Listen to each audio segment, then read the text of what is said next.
Game of Thrones is there's no disputing it. Game of Thrones is one of the most successful series of all time. I've never personally seen it. It wasn't my all-time favorite show or anything, but even I have to acknowledge no show I think ever in history has had the pop cultural impact that Game of Thrones had.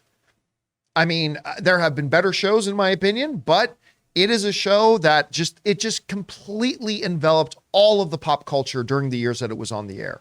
And some may argue even in the years that followed. Now, of course, they came out with their first spinoff, a prequel called House of the Dragon, which understandably, some people didn't like the way that Game of Thrones ended. I did. I thought it was fantastic.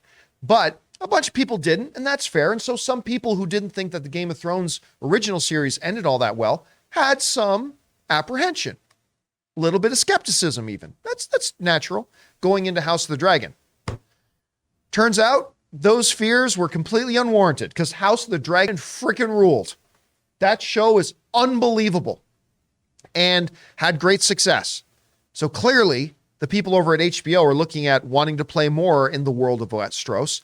And now they're talking about a prequel series based on Aegon the First, who first came over from old Valyria and conquered 6 of the 7 kingdoms. And they're talking about going back and doing that story. And there's even whispers of them possibly doing it as first a movie and then like as a feature film, and then that movie would flow into the series itself. Now, this is the description that we get from over at Variety, who wrote the following. The show would tell the story of how Aegon and his sister wives, because he had 2 sisters and they were both his wives, because, that's how the Targaryens roll.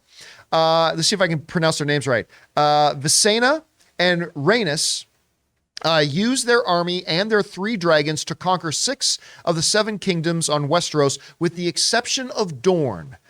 In doing so, Aegon I became the first king of Westeros, the first to sit on the Iron Throne, and the founder of the Targaryen dynasty.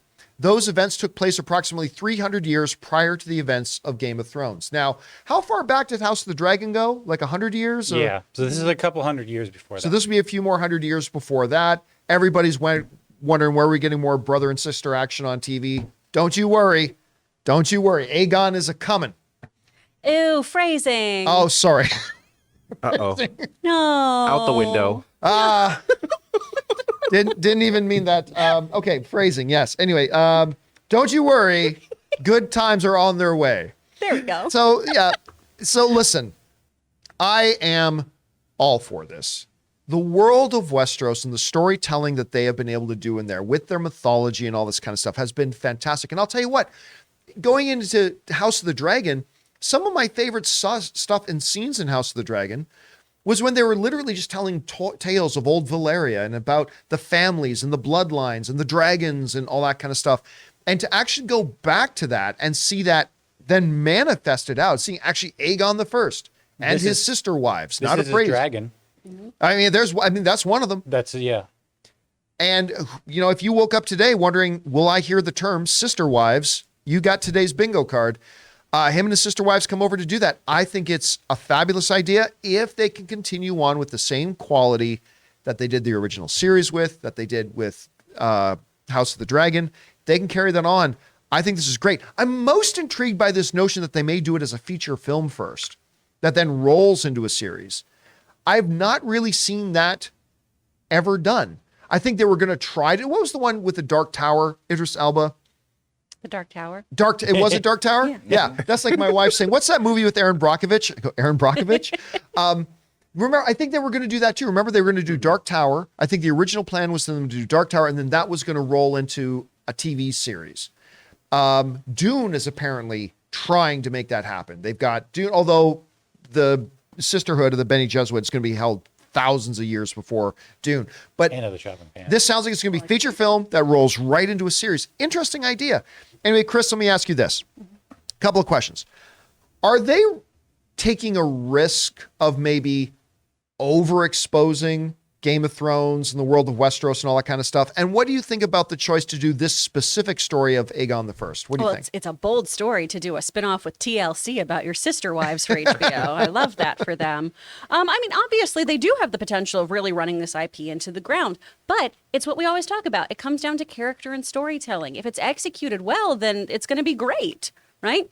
You're not going to get, as we've talked about so much today, you're not going to get bored of things if they are done well and done in exciting, riveting ways. If we're invested in these characters, then we're going to tune in. So I think that's key. HBO has been doing a good job, too, I will say, of starting to do something Game of Thrones and saying, you know what, this ain't it. We got to put the brakes on this one. We need to revisit this. We're not going to put out subpar materials that are part of this franchise. So I do trust them when they start mining these things. Was it Naomi Watts or Michelle Williams who was Naomi Watts? Mm-hmm. For those of you who don't remember, before House of the Dragon, they had another Game of Thrones prequel series that they had shot the pilot for and everything, spent over $175 million, I think I heard, and they just said, you know what?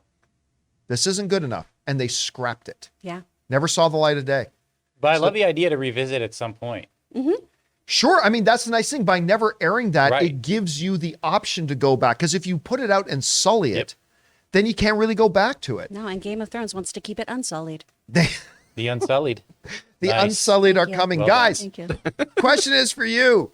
What do you think about this? I think it's a terrific idea if they can maintain the quality. And I think the specific story of King Aegon the First coming over with his sister wives and like conquering most of the known realm, if you will. I think this could be really fun. What do you guys think about it? Whatever you think, jump on down to the comment section below and leave us your thoughts. We want to take a second to thank a sponsor of this video, Mint Mobile. If saving more and spending less is one of your top goals for 2023, why are you still paying insane amounts of money every month for your phone bill? Switching to Mint Mobile is the easiest way to save this year. As the first company to sell premium wireless service online only, Mint Mobile lets you order from home and save a ton with phone plans starting at just $15 a month. You guys know I made the switch over to Mint Mobile a while ago. The process couldn't have been easier, and I can't believe that I am spending less than a third of what I was spending on one of the other major carriers before. By going online only and eliminating the traditional costs of retail, Mint Mobile passes the significant savings on to you. All plans come with unlimited talk, text, and high-speed data delivered on the nation's largest 5G network. Use your own phone with any Mint Mobile plan and switch easily in minutes with eSIM. To get your new wireless plan for just $15 a month and get the plan shipped to your door free, go to mintmobile.com/Campea.